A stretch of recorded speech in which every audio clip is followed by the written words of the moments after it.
Hello everyone, welcome to this video, and in this video I'm going to show you how you can clear cache in Safari over on your Mac.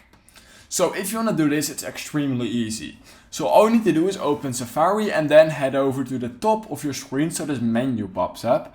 And what you're simply going to do is click on Safari right here. And once you've done that, click on Settings, just like this. Once you've done that, you're most likely at the General tab. If you are, what you can simply do is head over to Privacy right here. And once you've done that, what you can do is click on Manage Website Data. Once you've done that, you will find all of your data right here. And in order to clear the cache of that, what you simply can do is click on Remove All and then click on Remove Now. And then all the cache over on your Safari browser will be cleared. And that's all we need to do. So if you learned something from this video, then please consider liking this video, subscribing to my channel, and I hope I will see you in my next YouTube tutorial video.